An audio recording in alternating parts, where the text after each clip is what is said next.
Hi friend, good afternoon. তো friend, সব কাজ সেরে দেখুন বসে গেছি ব্লাউজের উকের ঘর লাগাতে। এই যে উকের ঘর লাগাচ্ছি এখন।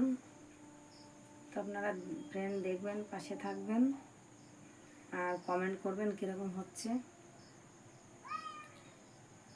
আমি ঠিক মতন করতে পারছি কি না পারছি প্লিজ আমাকে কমেন্ট করবেন, কমেন্ট করে বলবেন।